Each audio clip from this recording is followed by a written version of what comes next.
Jim Carroll, Ralph Baber, psychology takeaway. You need a dose of the real. Life's absurd. We know the deal. Did you hear? Don't let it get you down. Turn that frown. Upside down, down, upside. Well, that's kind of an upside-down world, isn't it, Ralph? It is, because whether our viewers realize it or not, we're doing take two. Yeah. Take one just didn't make it into the can, did it? It didn't. Okay, we're a face on the cutting room floor.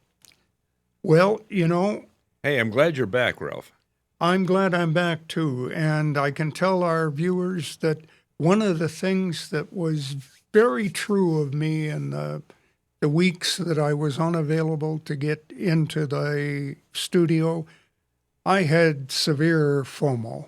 FOMO? FOMO. Is that like foaming at the mouth? No, it's fear of missing out. Aha. Missing out on the drama and, exclusivity of the fourth floor, right? Right. Okay. And the good conversations that we have, because I think it only fair to tell our listeners and viewers that we don't do a hell of a lot of scripting. True enough. Today is a little different because I do have a script in front of me, and I'll tell you about that in a minute. Okay, that sounds good. Okay. Now, last week we talked about raw dogging. Okay. And I guess this episode is going to be pretty much raw dogged, right? It's going to be a continuation of our discussion of slang. Yep. Now, slang. You're pretty hip, Ralph. Well, I mean, you broke your hip, but back in the day, you would have been a hep cat, right? Right. I used to be, but I outgrew it. Okay. So hep cat is probably not in the lexicon. No, it's not something that today we would be saying, oh, yeah, that's just lit. Mm-hmm. So you used a term last week. You talked about somebody playing a great axe. Yeah. Which was? Guitar or any other instrument, but something that they played really, really well. Again, that's not something that is in the language anymore, but it is in the language, I guess, since you and I and other people know about it. Yeah, and particularly those people who were fond of jazz. Yep. Now, okay, go ahead. Jazz has, I guess, pretty much been replaced by hip-hop music, which is kind of vocal improvisation, as opposed to instrumental. Okay, yep. Hey, Ralph, 6'7", 6'7", 6'7". 6'7", yes. Which turns out to be a kind of an interesting thing because it comes originally from a hip-hop song which did not become famous and played in every radio station, but it's kind of obscure. But 2024, somebody picked it up, and somehow, for some reason, the younger generation really got into 6'7", right? Yeah, and it was a line from the song. Mm-hmm. Now, if you hear somebody today, somebody of the alpha generation from 2010 to today's date, saying 6'7", and you ask them, hey, what does that mean? The chances are that you get, I don't know. Mm-hmm. But it's something that people have picked up and use. Yeah, it sort of marks that particular demographic population. Yeah. So, you say, well, wait a minute now. Why are you using 6'7" if you don't know the meaning of it? It's because that's me. That's what I do. That's what I do, yeah. It's like back in Sir James Dunn's school, Jane Scott and I had a thing going on with language. The question I would ask Jane is, why is a mouse when it spins? And the answer, of course, is the fewer it becomes, the higher it goes. Okay. Did anybody understand that? Probably not. No. Or the further it goes, the much. Again, So those again are probably not what we would call slang. not slang, but they did, mark a particular a segment of our craziness, right? Yeah, and they're sort of in-group Yeah. phrases. Now, slang evolved from in-group phrases, right? It does, yeah. So you start out with something that only you and somebody else or a small group knows, and maybe you shorten it to one word, and then it enters the lexicon of slang. Yeah. But the I don't know if Shakespeare. I'm sure there's some slang terms in Shakespeare. Last week I mentioned a hovel or a something or other. Yes. Anyhow, slang kind of evolved from very specific, shall we say, occupations. Yes. So Criminals used it. criminals used it. Now, if you think of Shakespeare, we could go back to Julius Caesar and the scene with the cobbler. And he says, all that I live by is by all, AWL. You might call me a mender of bad souls. So, there's an example of a tradesman using his language to make a pun. And so I don't know that a mender of bad souls stuck with a lot of people, but, we might see a clergyman thinking to himself, yes, I'm a member of A mender. a member of bad souls, not a member. Yeah. Let's see. Other slang that perhaps has gotten into the language. You mentioned fear of missing out. That's FOMO. One that is kind of interesting to me is, I think we use it instinctively. Would you like me to get you another coffee? You bet. You bet. Yes. That just comes, very instinctive and Yeah. And it's embedded into our culture. So you say, okay, wait a minute. Why should I say you bet? I'm not betting on anything. right means I agree, right? Yeah. Okay. So there you go. Yeah. And that's another one. There you go. Okay. And another term that is kind of I've heard recently and have used recently is salty. Yeah. For someone who is a little bit irritable. And you Yeah. think about that a little bit. Last week you talked about having your eyeballs drag through cayenne pepper or something like that, which, you use, I don't know what kind of figures of speech, Ralph, but you use them a lot. But to say when is salty, it means that they're a little bit irritable, Yeah. just like your eyeballs would have been irritable. Oh, they were. Okay. Now, you say that we don't usually use a script, but I have something here that I'm going to throw at you, Ralph. Not literally throw at you yet, okay? Okay. This is a quiz on slang. Okay. Are you up for being the guinea pig and trying to master the slangulation of the language? I'll give it a try. You give it your best shot? I will. Okay. Now, And remember, Blondie said, as she sang, hit me with your best shot. Yep. Yeah. So, I think that's an example of slang. It is. Yeah. Yeah. Now, I have a script, and so sometimes things get into the script that we've already talked about. So question number one is going to be kind of a gimme for you, Ralph. Okay. Okay. I'm going to give you a sentence, and I want you to tell me what it means. Actually, it's not round one. It's a subsequent round, but we'll get to it. But Here's the statement. Did you see the presentation? Absolute goat. Okay. Now, when we heard that, people of the age of Jim and I, we generally thought of a farm animal. But today, that has become the greatest of all time. Yes. And one of the things that I saw just recently on YouTube, I was watching some snooker, which is a kind of game of pool, being played.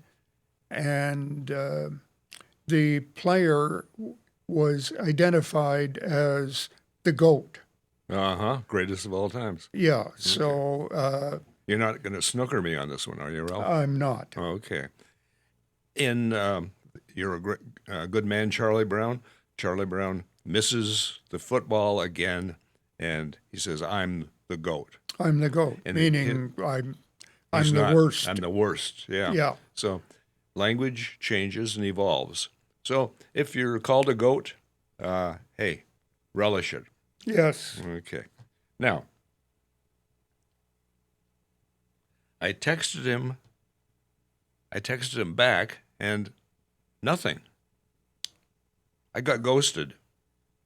Okay. I got ignored or cut off. Good. Now, that could happen if somebody, for example, texted you and said something which you vehemently disagreed with, and you wrote back and said something, and they looked at the text and said, "This is not even worth replying to." You could say, "Okay, I was I'm- ghosted. yeah, I'm just going to ghost him." I'm going to ghost him. Okay. Yeah. Number 3, round 3. That party last night was lit. Okay, now I'm going to guess, because I've never heard it used in this context, but I'm going to say that a party which is lit is either really, really good or somebody's misusing fireworks. Okay, we'll go with the party. It was really good, really fun. Really fun, yeah. We don't have to involve OSHA in this one, right? No. Okay, very good. Now, here's one that was tough for me to understand, and I'm still not sure I do, but here's round 4. To be honest with me, no cap. Be honest with me, no cap. Okay, so, and I don't have any idea where this comes from, but I'm going to say it says, because it says be honest with me, no lie. No lie. Okay, no lie. No cap, no lie. Cap, lie. He Yeah. cap. Yeah, I don't know where that comes from. I mean, often you can trace slang to Yeah. something from formal language, but in this case, I don't know. I don't know. I think it's a baseball hat being misunderstood, right? Yeah, something like. Okay. Round 5.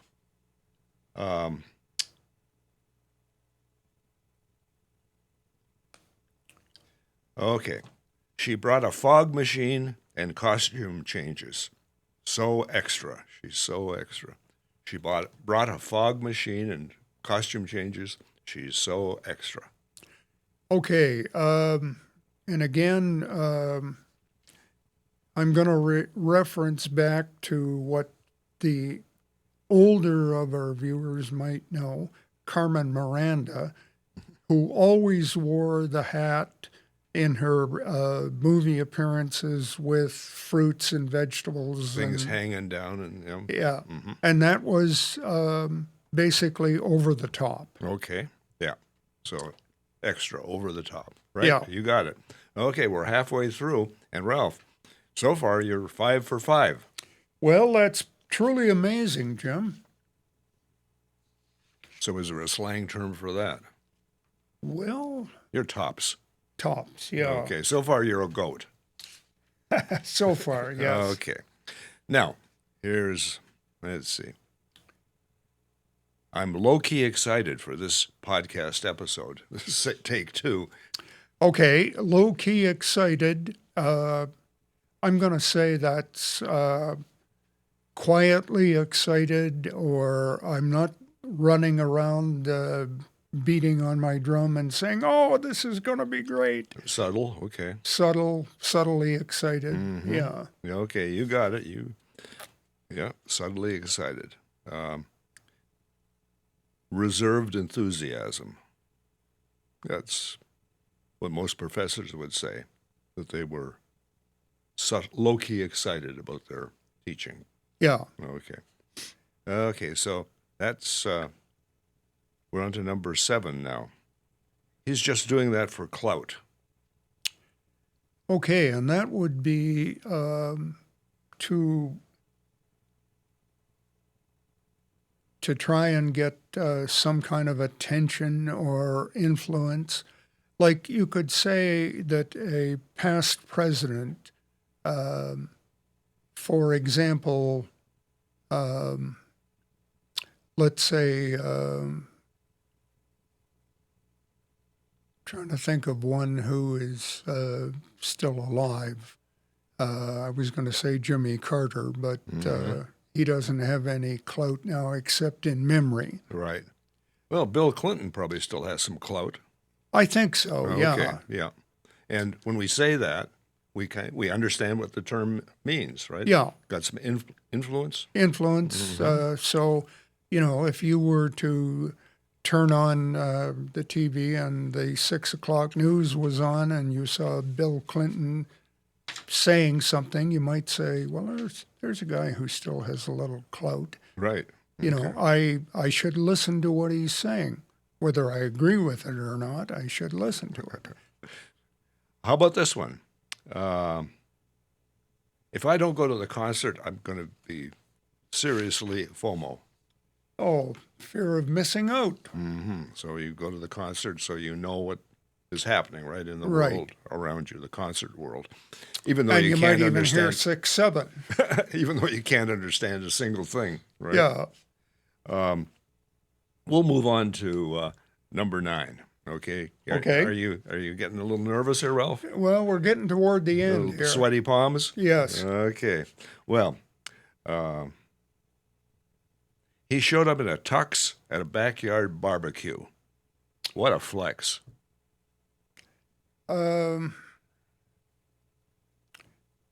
Showing off. Yeah. Or, That's pretty good. showing off, or somebody who just wants to get another wearing out of the tux they bought for the prom. Mm-hmm. But basically, kind of something that's just not done. Uh-huh. Right. What a flex. What a flex. Okay, and number 10. The movie passed the vibe test. The movie passed the vibe test.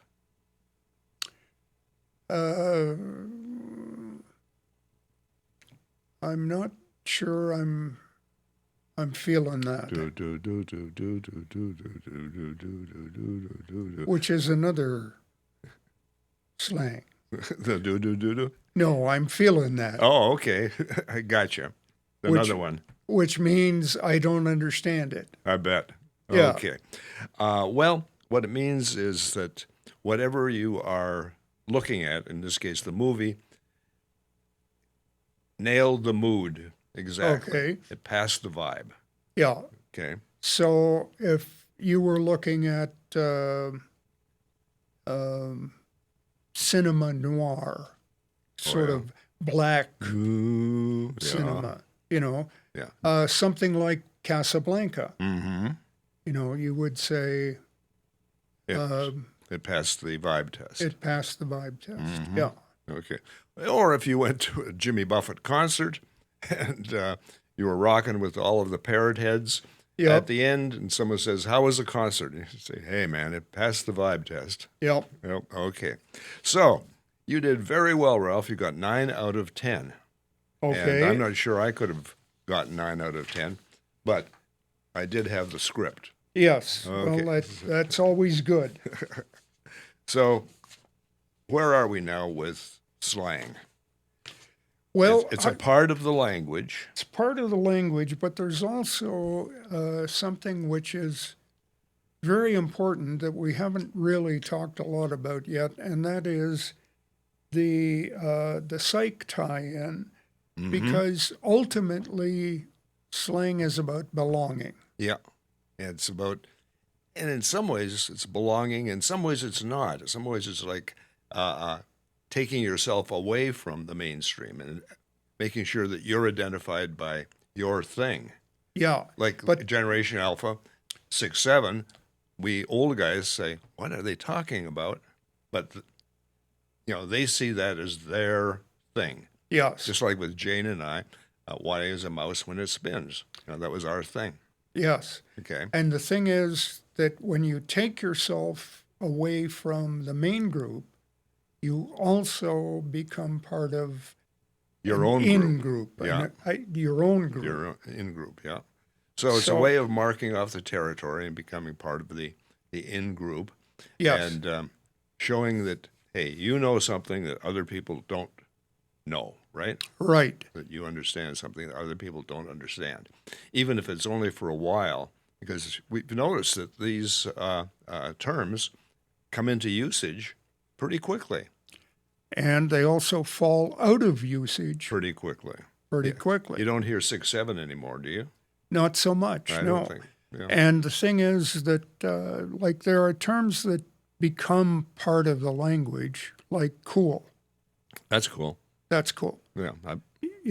But there are other terms that were from that same era that have just fallen completely out of use. And nobody, if you said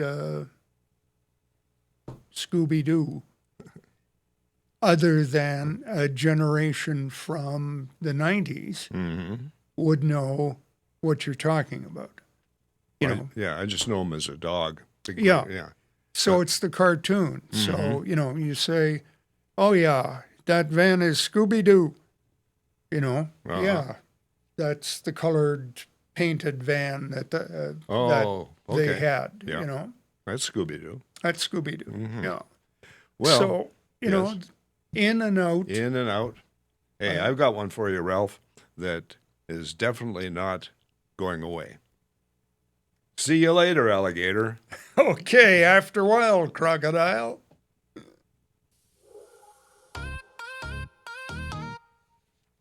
Well, this was fun, Ralph. I think we dissected the language. Probably eviscerated it, right? We did. Yeah. So until next week, this is Jim And Ralph, saying keep your stick on the ice. because we're all in this Together.